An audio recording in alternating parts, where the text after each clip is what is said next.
Coming up, we have stories about duplicate food orders, uncomfortable living situations, quick breakups, disputes over grounding children, stepmoms who cross the line, an unhappy father of the bride, Father's Day disagreements. We also have spicy stories, a cake story, and a petty revenge story.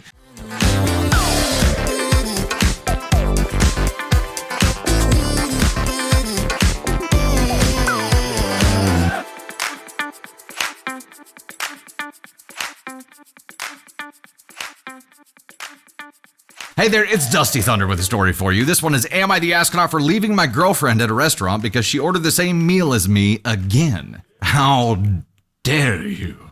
Only I can have the chicken strips here. We both know that. One of us must go. So I, 32 male, had this weird thing about food. I get really excited about trying different dishes. And part of that joy is ordering something unique when I go out to eat. My girlfriend, 28 female, has this habit of ordering the exact same thing I do almost every time we go out. Not similar, the exact same thing.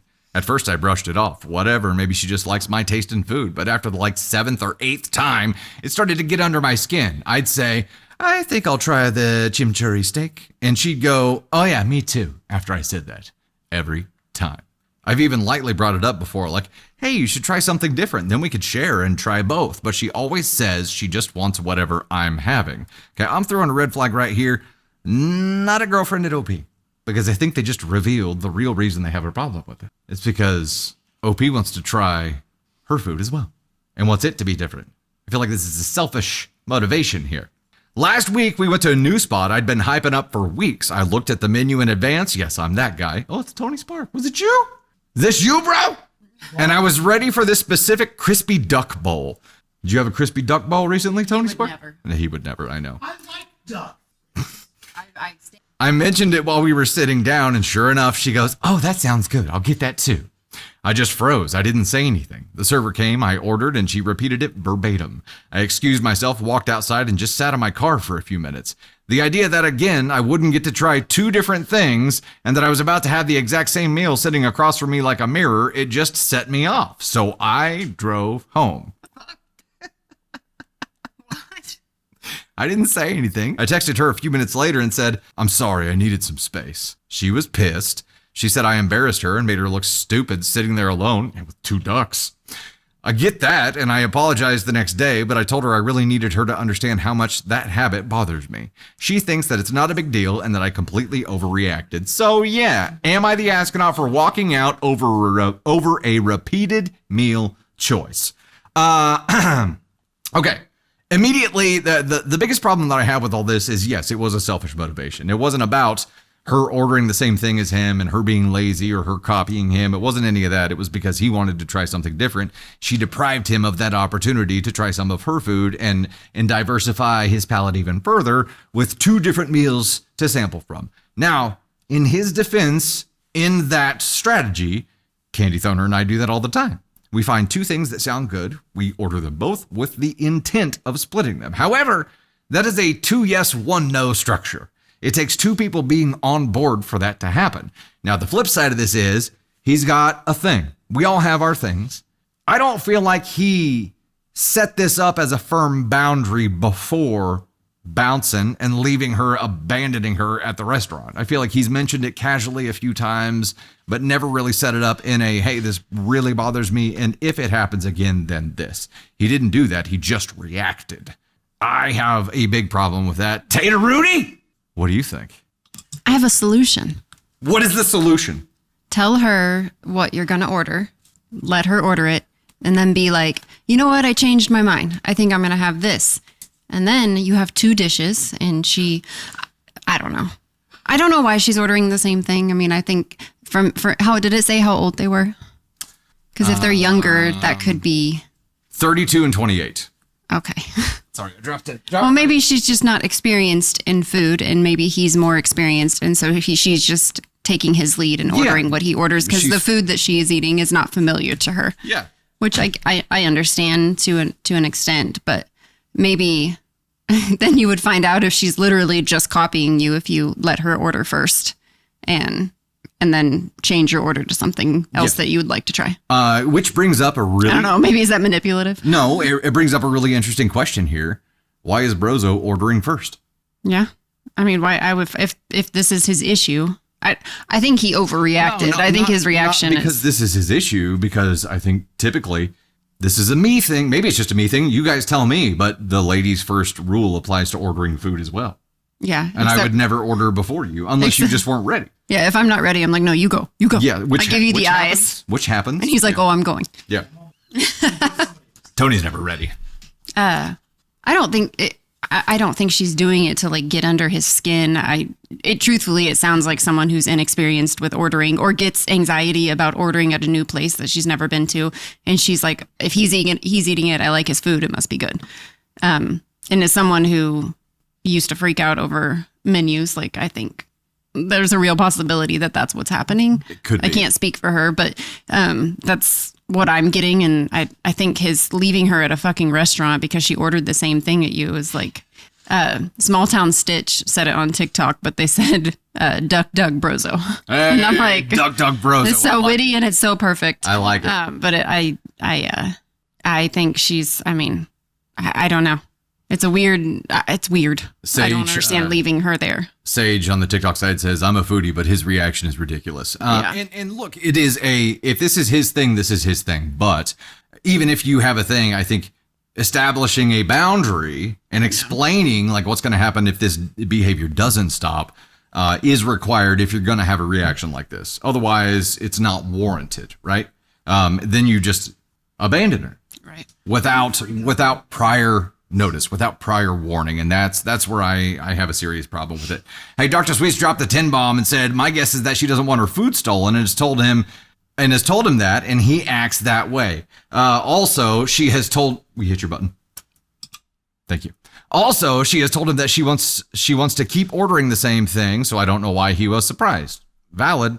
Or there was another comment over on the TikTok side that said, I wonder if maybe he embarrassed her about her palate early on, and then she, maybe she was ordering chicken tenders every time, and she's like, okay, I'll be more adventurous by following your lead.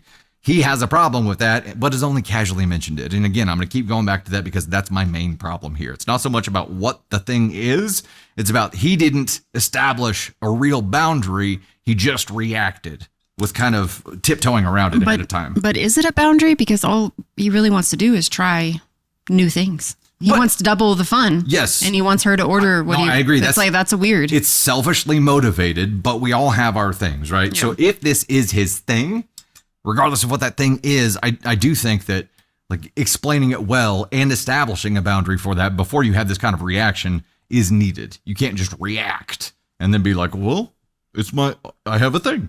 Okay, well, that's cool and all, but if your partner is surprised by this, then that means that you didn't communicate it clearly, right? If he hadn't the fact that he abandoned her has me at a 1.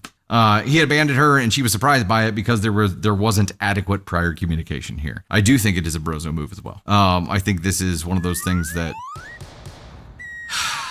it's silly, but again, it's it's one of his things. People have their things, but still, this is something that it's not just he definitely shouldn't have done it. Like, it was a shitty thing to do to somebody, to abandon her there with 2 meals, which means what? She had to pay for both of the crispy duck bowl meals too, because he abandoned her? Because she ordered the same thing? Like, none of it makes sense. He's a dick for doing this. Dick!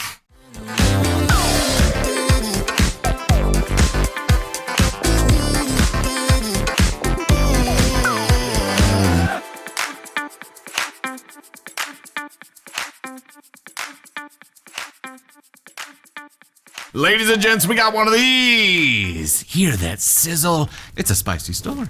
Title of this story is, Am I the Astronaut for Not Driving My Daughter and Getting Mad She Was Late? My daughter, 17, has played an elite competitive sport all through high school. She plays on the school team during the school season and on a club team the rest of the time. She plays year-round and has done so since she was 14. Her mom and I are divorced, and she spends 1 week with me and 1 with her mom, switching on Sundays. Her sport takes up whole weekends and the majority of the year, so she ends up playing Friday through Sunday and Monday if it's a holiday weekend, which means I miss a lot of time with her because she's playing her sport on a day that should be mine. Her mom pays for the sport 100%, and I allow her to play. This was the agreement that we had. Don't really like the wording of that. The program costs $6,500 a year plus travel. My ex-wife says she's probably spent about $12K on just the travel this year. Probably not. I think she just said that to see if I would help pay for it, which I didn't. She and or her mom do all the transportation to games and tournaments. I don't go because that's not how I prefer to spend my weekends. Wow. This is getting better and better. Wow. It's getting better and better. It's like, okay, not only do I not contribute to this thing that she really cares about at all, I also don't go. I don't go watch any of it because that's not how I want to spend my time. So now the story. The last tournament of the year was this past weekend from Saturday to Monday, since Monday was a holiday. Last week was my daughter's week with her mom, which means she should have transitioned to me on Sunday, but they were out of town for the tournament. They were in the same area as we live in, about 30 miles away, but since the tournament was held downtown in a major U.S. city on a holiday weekend, my ex-wife opted to stay in a hotel rather than drive up and down every day. On Friday, my ex-wife texted me to ask if I wanted to pick up my daughter at the hotel on Sunday, since it was my day, and then bring her to the tournament on Monday, also my holiday this year. I said I didn't want to do that, and that my daughter could just drive to my house after they got home from the tournament. My ex-wife said, okay. Well, on Monday, my wife was busy with her family, so I decided to drive up and watch my daughter play. Throwing a red flag there. Wait, okay, so since your wife was busy, then you could go watch your daughter play? Huh. My ex-wife asked if I was going to take our daughter home since it was my day. She said I could take her to the house and then my daughter could grab her car and come over. I said no, my daughter could just come over after she got home, and I left. What the Well, my daughter didn't come over for 2 hours. I texted my daughter, but she didn't respond, so I texted my ex-wife and demanded to know why my daughter hadn't come home yet. My ex-wife responded that she was probably napping and would be there soon. I told her that I expected my daughter there in the next 5 minutes because that's how long it takes to drive between houses. She finally got there about 15 minutes later. I again texted my ex that this was unacceptable. My ex-wife said that she offered me the chance to drive my daughter and I refused, so she asked why I was being such an ass then. I told her it was because she made our daughter late and cut into my time. That was the last I heard from my ex yesterday. So I guess I'm wondering if she is right and I am an ass? 100% Okay, ass. hold on. Hold the phone for just a minute here. Because nothing, OP, that you say in your contextual tone here, none of the words that you have delivered to us in this account of your story have given me the indication that you are seriously wondering if you are an ass at all. Not until you say that was the last I heard from my ex yesterday. So wait, somebody gave you the silent treatment and that finally got you thinking, wonder if I'm a dick. I can't imagine why this marriage didn't work out. Also, your daughter's 17 right now. As soon as the legal structure of her like having to come see you, which it could change right now because I'm gonna go out on a limb here, a skinny limb, and say that she probably doesn't enjoy spending time with you because you only enjoy the things that you enjoy and you don't give a shit about anyone or anything else. That's very, very, very clear here. And like, okay, first of all, you wanted your daughter to come home after this tournament. You wanted your daughter to drive over, but then blamed your ex-wife for making her late when your ex-wife explained that she was probably taking a nap and would be over soon. But that was somehow your ex-wife's fault? Like how the does any of this make sense, man? How? Well, finally somebody gives you the silent treatment and you're like, oh, I must be an asshole. Everything you do and have said here is assholish. What say you, Tater Rooney? This guy. FTG! This guy. This is not being a parent. This is just trying to make people miserable. Like, what are you doing here? Why would he not drive his daughter back from the tournament? He said he just left. He just left her there. He went to watch her play and didn't take her home. And then blamed other people for her not coming over whenever he expected her there. I don't want to do that. You could just drive her to the house and her car and come over. I don't want to do that. This is not parenting. This is not showing up for your kid. This is just making excuses and making everyone else a villain when you're the actual villain in this story. You're the asshole. Like, what are you doing? Why are you even getting your daughter? Why do you even want to spend time with her if you're not interested in the things that she enjoys, the things that she loves? Why you're not showing up for her? I get it. You don't have to be there every weekend. You don't have to go to every single tournament, but the one that's in your city, you don't even want to show up for? Yeah.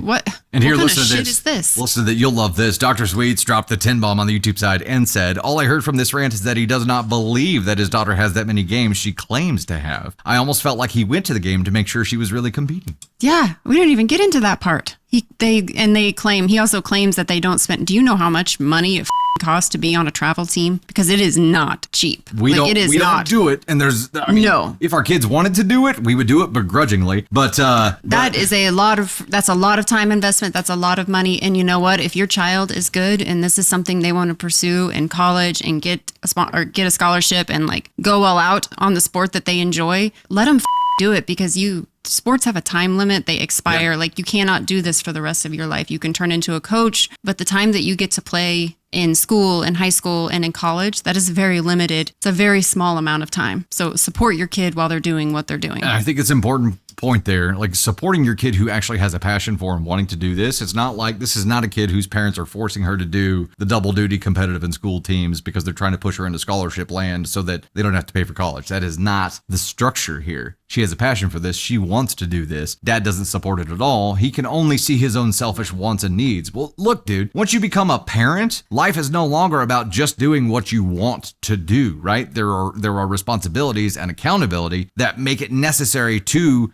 actually take part there. Also, I think you're really missing the mark here by not wanting to spend time with her, by not wanting to have the extra time of that drive to talk about the game, to not want to be at the game, to support something that she really has a passion for, because it's not something that you individually want to do. That's a nail on the head. Absolutely. That time that you get in the car, like, we don't have that time anymore. With Ava, like, she just started driving, and like, I miss those car chats. I miss that time that I had with her, and it's so limited. And if you get that with your teenager and they want to speak to you, they want to talk to you, they want to include you in your life, take it, because it gets so like few and far in between the older that they get. And you just gave that up for what? Yeah. For your own selfish pride? Because you didn't do it for your daughter. You sure as hell didn't do it to help out the mom. You literally did it to be a selfish prick. Straight to ASCON 1 and then slide over on into the black hole. Spike. ASCON 1, slide over to the back hole. Yeah. Black hole. So you're going to go to ASCON 1. Yeah. And then apparently you're going to travel along the fleshy fun bridge and then find your way into the black hole. Let's go ahead and sit you there. I said black hole. What'd I do? I did say back hole on accident. Back hole. I was just like black hole. I was thinking of like a car slide on the hood, but it's like an ASCON 1. You just slide across it and fall into the black hole. Huh.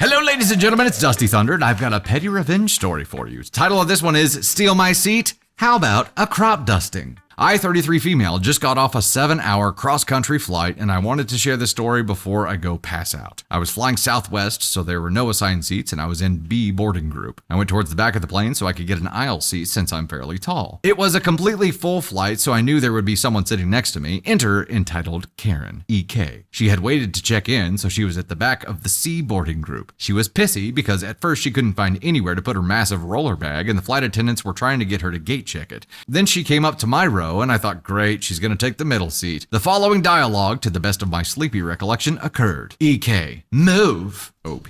What? EK, I paid for an aisle seat and you are sitting in my seat. OP, more confused.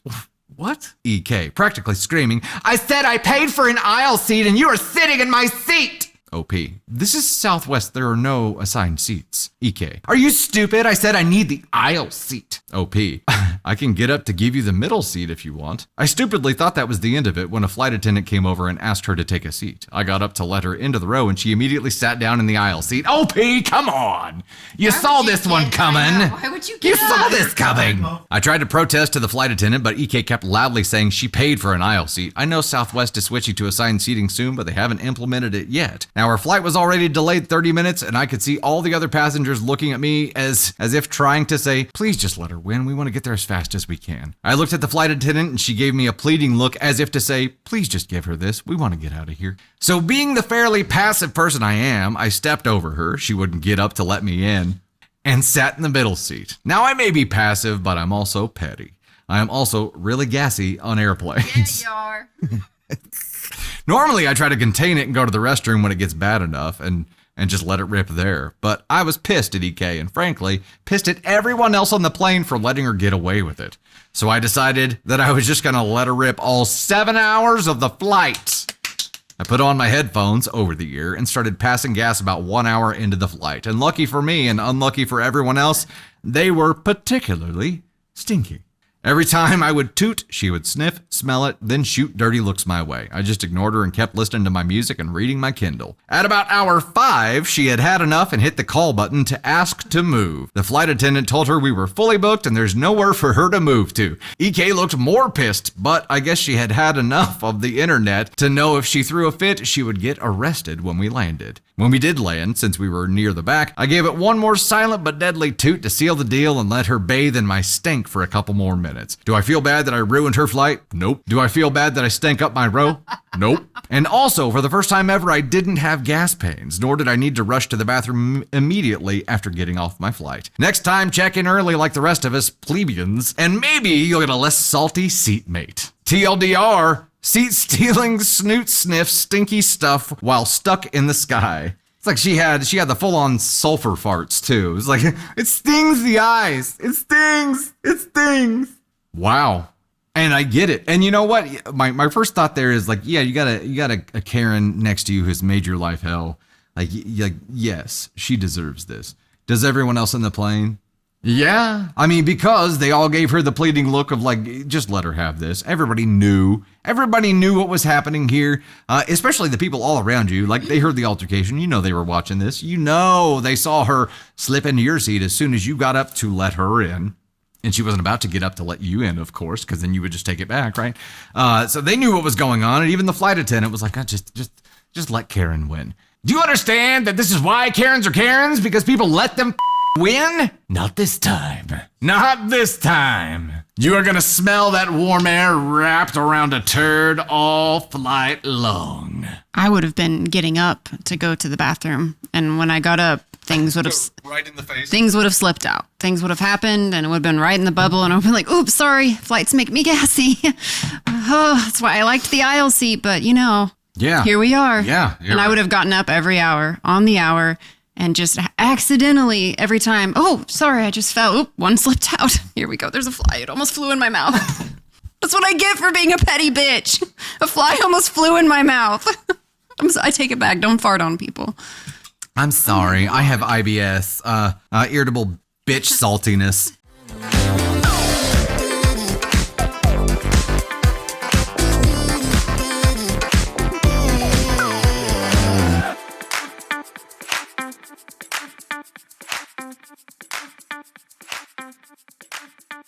Am I the astronaut for asking my daughter to make my wedding cake, even though my fiancé is completely against it? So this all started about 4 months ago when me and my fiancé, I'm 44 female, he's 48 male, finally decided to tie the knot after being together for a little over 3 years. It's both our second marriages, and honestly, I was excited, but also low-key nervous about doing it all over again. I wanted to keep things simple but meaningful this time. More about us and the people who matter, not about fancy flowers or some overpriced DJ. Now here's the thing. My daughter, 22 female, has gotten really into baking the last couple of years, and she's actually pretty dang good at it. Like, she even sells stuff on the side and gets orders through word of mouth and social media. She's made birthday cakes, engagement cakes, even a baby shower one that looks straight out of Pinterest. She made my cake for my last birthday, and it was perfect. Beautiful, super tasty, and it had that special "she made this for me" touch. I cried, not even gonna lie. I don't know why I picture OP like sitting there eating cake, crying. You know what I mean? So when we started planning the wedding, I thought it'd be really sweet to ask her to make the cake. Like, what could be more special? It's not just about saving money, though yeah, wedding cakes are crazy expensive, but about having something made by someone I love and who knows me. I thought it'd be kind of symbolic too, you know? Like blending the families and her being a part of the day in a real way. Well, it turns out my fiancé doesn't see it like that. When I brought it up, he straight up said no. Not even a maybe or let's talk, just a hard no. Said he already found a bakery that does elegant cakes and that we should go with professionals. This is our wedding and he wants everything to look high-end and not handmade. His words, not mine. Okay. And this is the context that probably turns it to an NTA thing, right? I think you have like oppositional viewpoints coming into this wedding. You're like, I don't want it to be fancy. I want it to be heartfelt and about the people that really matter. And he's like, I need the fancy things. I was shocked, like it's my daughter. She's not just some random. I felt like he was rejecting her. I told him it really meant a lot to me, and she was excited too. I already mentioned it to her before we had the final decision, so now she's hurt and feeling like her stepdad-to-be doesn't think she's good enough. Okay, OP, might have been a good idea to talk to fiancé before asking your daughter, although why would he oppose this? He said it's not personal and he doesn't mean anything against her, but that this is about the look and feel of the wedding and he has a vision for it. That hurt even more, honestly, like his vision doesn't include her. I tried talking to him again later, calmly, saying this was really important to me, and he got frustrated, saying I was making a big deal over cake and that I'm trying to turn this into a mother-daughter showcase, which, wow, that felt like a slap in the face. I've always supported his choices, even when I didn't love them. I helped him pick his suit out, even though I thought the color was too loud. I agreed to the venue, even though I originally wanted something smaller. But now I'm being told I can't have this one thing. What are you doing, OP? Stop conceding. I feel kind of betrayed, not gonna lie. Like, this one isn't just about the cake. It's about feeling like my voice and my family aren't being heard. And yeah, I know it's both of our wedding, but if we can't include the people who matter to us, then what's the point? I'm not asking for her to do the flowers, the catering, the dress, just the dang cake. Now things are tense between me and my daughter, too. She said she doesn't want to come if she's not welcomed fully, and I honestly don't blame her. She said she feels embarrassed and humiliated. And I know she's trying to act tough, but she was so excited when I asked her. She's even sketched out ideas and started testing flavors. It breaks my heart. I tried telling him again, even offered a compromise like letting her do a smaller second cake or even the groom's cake if he wanted his fancy main one. He still said no, called it messy, and said it would be confusing for guests. What? Oh yeah. Don't put two cakes in front of me. I'll get lost. What do I do? You eat them both. It's not hard. It's not messy. That's not confusing. So now I'm stuck. I'm seriously thinking about postponing the whole thing because I feel like we're not even on the same page about what matters. I keep wondering if I'm being selfish or dramatic. I mean, yeah, it's just a cake, but is it really? It feels like more than that. It feels like he's trying to erase the parts of my life that don't fit his aesthetic. And I don't know if I can swallow that and move on like it's no big deal. So yeah, am I the astronaut for wanting my daughter to make my wedding cake even though my fiance is dead set against it? Hey, you know what? We're going to bring Tater into the mix here. That's how I feel. Tell the wannabe Schmidt to sit the down and shut up. Like, I get that it's their wedding, but he's not even willing to compromise on this. She threw out a great compromise, and he's just like, no, it messes with my aesthetic. Well, great. He wants a party, and she wants a marriage. Like, this, in my opinion, does not seem like a compatible couple. He wants, I don't even know that he wants the party. He wants Instagram posts.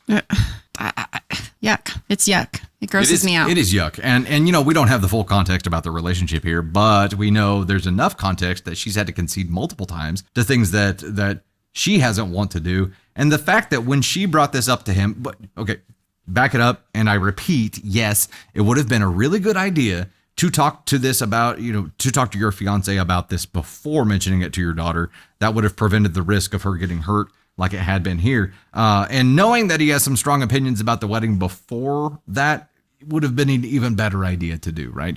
That didn't happen. Lesson learned. But I think the bigger lesson here is that you're the only one who has to compromise. You're the only one who has to give in. You're the only one who has to have any kind of cost involved here because he gets his way at every turn. Is he going to pick out your dress? Where does this end? And I think you're right. It seems like the things that matter to him don't matter to you and vice versa, which begs the question, why the are you guys getting married? Tony Spark just added some comments by OP here. Let's dive in. Comments by OP responding to someone saying that he is worried just about appearances. Says, thank you so much for this. Seriously, reading your words made me feel like someone gets it. I've been sitting with this heavy feeling in my chest, like I'm not being heard and like maybe I'm the one overreacting, but you're right. It's not about just a cake. It's about what it represents. You nailed it. He's really putting appearances over people, and it hurts more than I've been letting myself admit. Especially when it's not just my daughter's feelings on the line, but mine too. I hadn't even fully looked at it that way until you broke it down, that I've compromised on so many things already just to keep the peace and support his choices, but the one thing I ask for that honestly means a lot to me, he shuts down completely. With no hesitation, by the way. No room for compromise at all, not even a groom's cake like you suggested. I'm going to take your advice and actually sit down with him and list it all out. Everything he's gotten his way on and what I've let go of for the sake of our day. And I'll be clear, this isn't about controlling anything. It's about having both of us reflected in this wedding. He says we're a team, and I want to believe that. But teams compromise, not bulldoze. Thank you again for validating this. It means more than you know. I'll update soon. Another comment here, but before we get into that, like, yeah, he says you're a team. What he means by team is like he's in charge of you. You do what he says. It's Jerry Jones. Yeah, Jerry Jones. Yeah, we're a team. Yeah, we're a team. Yeah, totally. We're a team. Responding to someone who says, why is she still marrying him? She says, honestly, I'm really torn right now. Part of me wants to believe he can come around and we can work this out, but this whole situation has definitely put a strain on things. Not just with my daughter, but between me and him too. It's made me question if we really are on the same page about what matters in a marriage. I don't want to throw away something I've waited a long time for, but I also can't ignore how hurt this has made me feel. I'm hoping we can talk it through and find some middle ground, but right now it's hard to see how. Thanks for asking. I'll keep you posted. Poor OP. Holy shit. Why? I don't know. I genuinely feel bad for OP. Like, this is I would not move forward with this wedding, because what's next? How you decorate your house? Yeah. What the clothes that you wear don't represent his aesthetic, so you can't wear those clothes. I mean, she said it was a second marriage for both of them, right? Second wedding. Yeah. And I feel like the homemade, like, involving your families because you're blending, like, all of that is important when you're having, like, I can't imagine not having my child make that cake. And so to me, it's a difference of values and what you value in life and what you want out of life. And those two things don't align. So why are you joining your families if those two things don't align for you? So question for everyone here. Normally when there's a bridezilla, like a bridezilla at least shows the groom like capacity for the zilla part of things, right? And you learn a lot during that process, and it shows a different shade of the person that you're going to be spending the rest of your life with. Same goes for groomzilla here. This is the first groomzilla story that I've run into that I remember, and it's concerning. It's not just about the things that he wants for the wedding either. It is about, no hesitation shutting things down, even when those are sentimental things that should not be a big deal to him. He says, it's just cake. Like, yeah, you're right. Throw that back on your fucking self. It's just cake. Why are you so strongly opinionated about it? I don't know. This whole thing, like, OP, I'm glad that you posted this, and I'm glad that you have had enough comments that you've responded to here that have made you stop in your tracks and say, yeah, I'm really, really thinking about this and trying to figure out if this makes sense to move forward, because I honestly don't know now. Definitely postpone at this point, if not cancel. Like, it seems like you are an opportunity for him to have the magazine wedding that he's always wanted. Like, I think he cares more about the pictures than he actually does about doing life with you. And boy, it's always more than just the cake. And in this case, you know what? I bet your daughter's cake would have looked and tasted so much better than the bougie bitch cake that Groomzilla wanted here. So.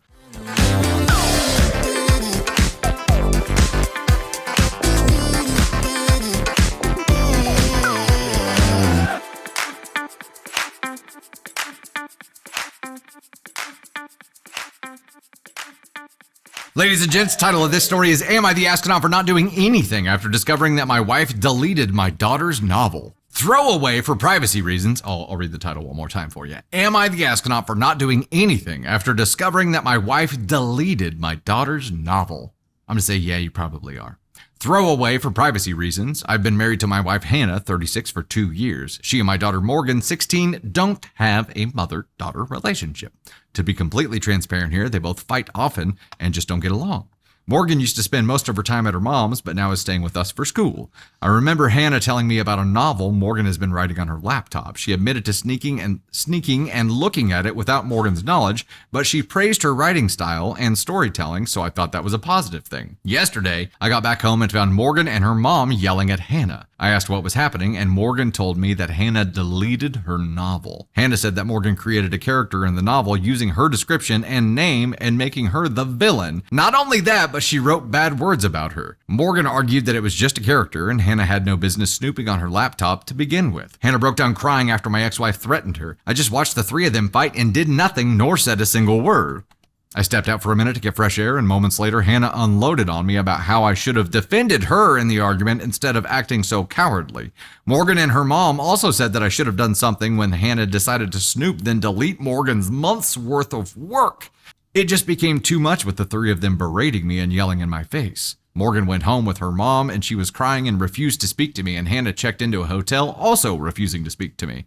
The texts from both sides kept coming in, both telling me I should have done something and should have taken their side in the argument. I just had to stay out of this one. I was on my feet the entire week working. Both mental and physical health are down the drain, and I'm tired of fighting them all the time and them blaming me for my actions or lack thereof. Both are expecting me to get involved and do something to fix this, but I haven't done anything yet. Am I the astronaut for not getting involved? Gonna say, yeah. Tater Rooney, what do you think? Angel says, good God, she needs an IT person to try to restore it. That's right. Yeah, I immediately be going to try to restore it. I hope stepmom.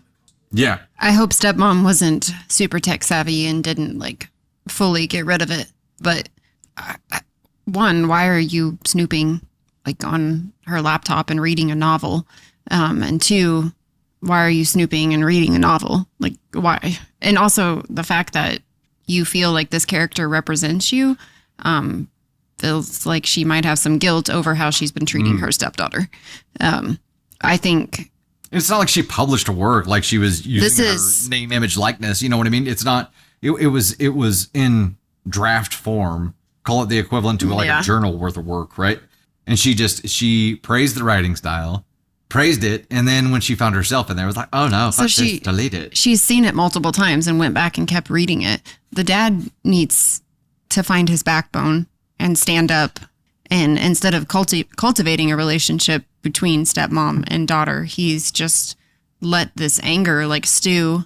And I do believe that the bio parent and the step parent need to work together in order to help cultivate the relationship with the child. I don't think you should just throw the step parent into the deep end and hope they swim.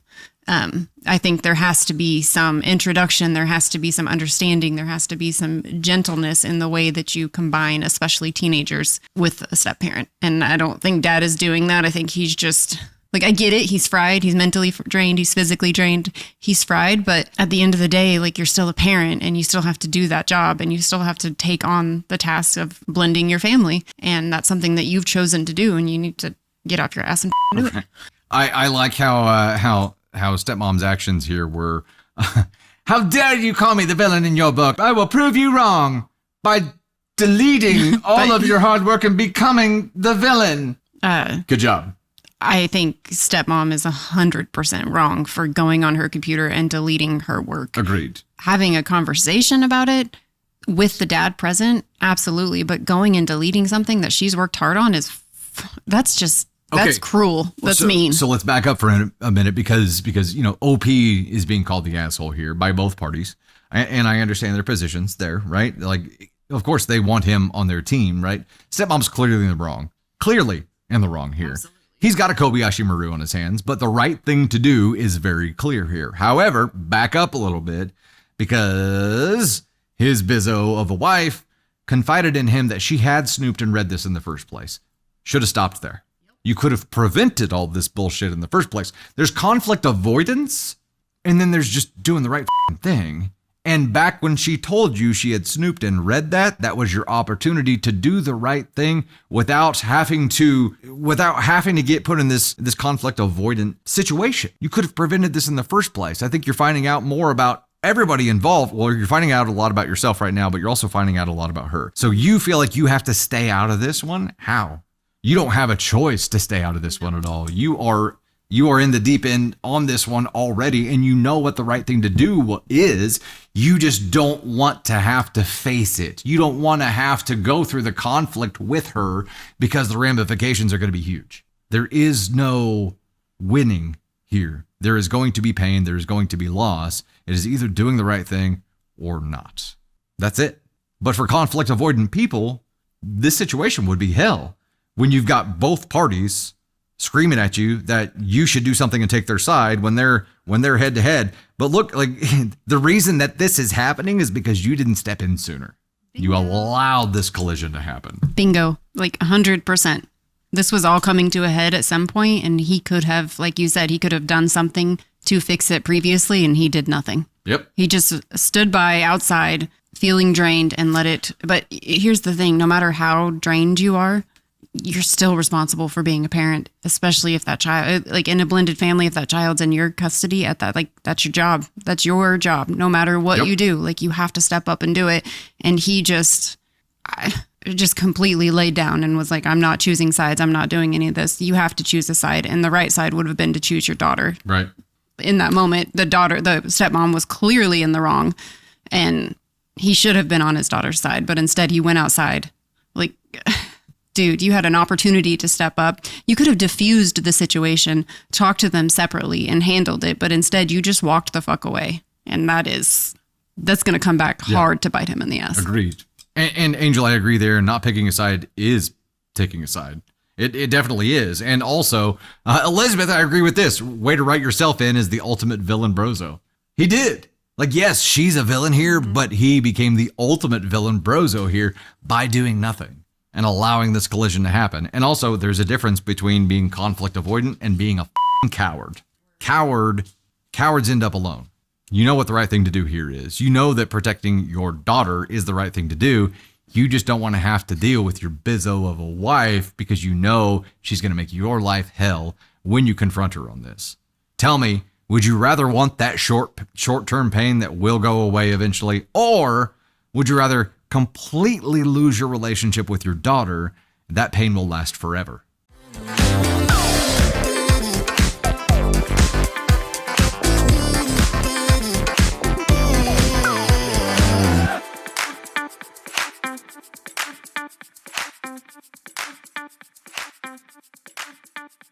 Hey there, it's Dusty Thunder with another story for you. This one is titled, Am I the Astronaut for Refusing to Let My Dad Walk Me Down the Aisle Because He Brought His Affair Partner to My Mom's Funeral? I, 27 female, am getting married in October. My dad, 53 male, was always there in my life, but after what happened when I was 20, I basically stopped seeing him outside of family functions. When my mom was dying from breast cancer, my dad was already cheating. I didn't know until the funeral. My mom passed in March 2017. I was devastated. Then at the funeral, my dad brought Maggie, introduced her as a close friend, and stood by her side the whole time. My mom's sister had to tell him to stop holding Maggie's hand during the burial. I found out later Maggie had been his affair partner since my mom's second chemo round. Mom, never knew. When I confronted him, he said life is complicated and he had to move on somehow. Maggie moved into my childhood home 3 weeks later. Now that I'm getting married, my dad assumed he'd walk me down the aisle. I told him no. I said I'd be walking alone or with my mom's brother. He got quiet and then told me I was punishing him for falling in love. I said I was punishing him for being a coward and a cheater. He's since gotten the whole family involved, and even Maggie reached out to tell me I'm being spiteful and ruining a chance to heal. Well, there you go, Dad. Have AP reach out because her words will mean a lot to OP. My mom was the kindest woman in the world and she deserved better. My fiancé supports my choice 100%, but I'm getting pressured by some relatives saying it's been 7 years and I should let it go. Am I the astronaut? You know what I'd say to all of these who are reaching out to you telling you to let it go? I'd say, you know what you can let go of? The wedding invitation. Get you spineless dicks. No, they don't get a vote. I'm sorry, they didn't go through what you went through. Look, I understand that terminal illness and sickness in general are one of the biggest impacts on relationships ending, right? People can't handle it and they end up leaving or cheating, or it's a major thing. Own it at least, right? And it was a completely disrespectful way that he executed every turn of this, and then to have the balls to be like, oh, it's completely okay that I do something like that, but you're not allowed to make your own choices? No. No. OP, this is your wedding, this is your choice. That guy can get FTG. And AP for reaching out to you and being like, you're being spiteful. Listen, bitch, you don't get a say, you don't get a vote. Don't ever talk to me again. Blocked that number. I'd block your dad at that instant too and just be like, oh, I'm sorry, you're trying to get the extended relative army out here? What's the narrative you're giving them to make them think that I am in the wrong for this? Because I will gladly set them straight. Here's what really happened. Anybody who gives you shit for this at all does not deserve to be at your wedding, does not deserve to be a witness to a happy moment in your life, does not deserve to be a part of your life moving forward. They made that choice by reaching out with their bullshit. That's it. End of story. Are you the astronaut for saying no to your dad and not letting him walk you down the aisle? Hell no. Make it official here. NTA. Dad? AP? Slide on into the back door there. Oh, no, it's back hole. Not back. Well, it's just getting worse now. You get the black hole. Dad, AP, and all of you extended family member dicks who are reaching out now, you get ASCOM 1 for thinking that you have any say in this at all. I understand Dad reached out to you and gave you his sob story and asked you to reach out to OP and tell her she was being wrong. But at some point in there, you have to be like, I think this might not be the right thing to do. And not do it. Blah.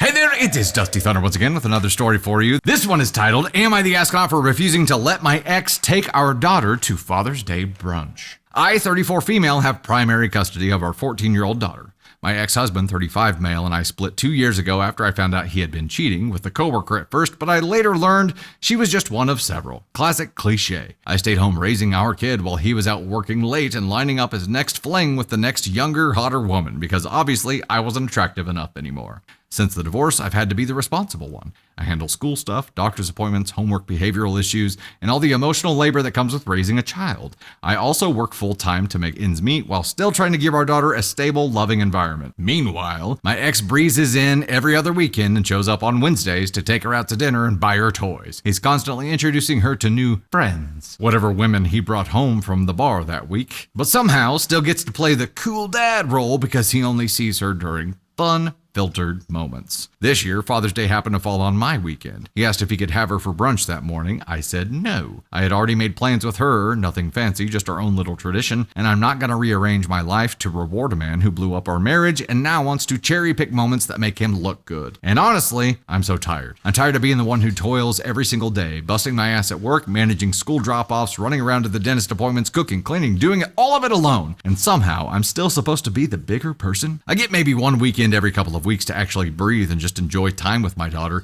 instead of managing crisis after crisis. And now he wants to take that from me too? Just swoop in after putting in zero effort and claim this picture perfect moment to post on Instagram and play Daddy of the Year? It's not fair. It's not fair that I give up everything to make her life better while he gets to waltz in, smile for the camera, and walk away before anything gets hard. He accused me of using our daughter as a pawn and said I'm alienating him and that I'm bitter and need to get over it. But why should I bend over backwards so he can have a Hallmark moment while I'm stuck doing all the hard work, invisible parts of parenting? Legally, I'm 100% in the right. Our custody agreement clearly says that he gets her every other weekend. This wasn't one of them. But now my sister says I should have just let him have a few hours because it's Father's Day and our daughter will remember this.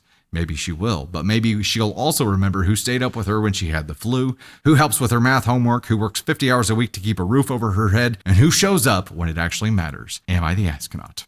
Okay, is she 14? Is that right? Yeah, she's 14. She's 14. Sierra, is this man my father?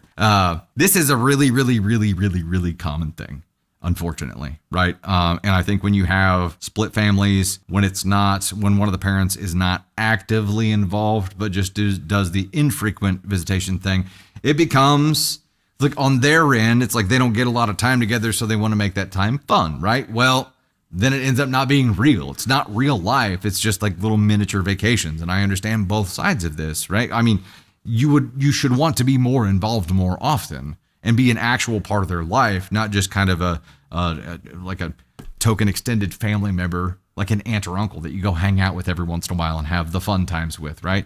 I get it. Scheduling could make that impossible. A lot of things could make that more difficult. But on mom's side here too, it is kind of using your daughter. Now, the fact that there isn't like a Mother's Day, Father's Day clause in your custody agreement is surprising, first of all. But I'm a big advocate of when you can't agree, fall back on the document. The document is the guide to use when you can't agree. So this is a classic case of you can't agree. What does the doc say? Well, if this is what the document says, then he can't say shit, right? He's got no legal standing here. However, everything that you're citing here is you're angry at him because of relationship things that happen. You're angry at him because you have to do all the hard work, and I understand that, and I agree with you there. I don't know if this is the right thing to do or not when it comes to your daughter. I do think that your 14-year-old daughter should have some kind of say in here on if she wants to do that or not. He doesn't deserve the extra time, and according to your custody agreement, he doesn't get the extra time. So that's the end of it. That's the end of it. As far as, is this the right thing to do or not? I don't know. I honestly don't.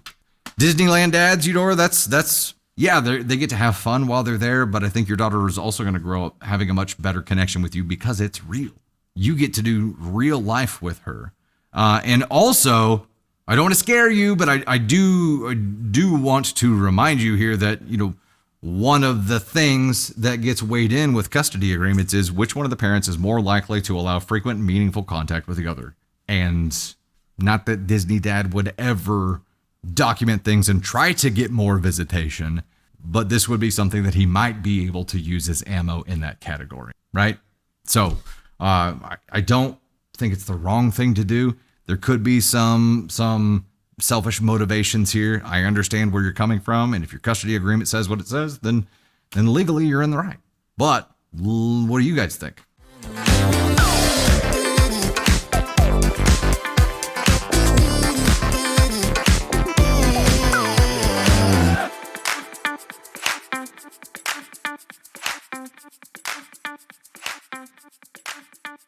Hey, Dusty Thunder here, and I wanted to thank you so much. I hope you enjoyed that content, and if you did, please make sure to like, subscribe, and most importantly, share. Also, you can find swag and so much more at dusty-thunder.com, and you'll find even more content on all of our platforms. We're on TikTok, YouTube. We now have an official Facebook page that we'll be posting stories to as well. We have podcasts on Spotify and Apple Podcasts, and so much more. You can see all of our content platforms on Linktree, which is linked in my bio. Engage with us wherever you're enjoying content, and do your best to avoid the Askonauts today. Thanks again.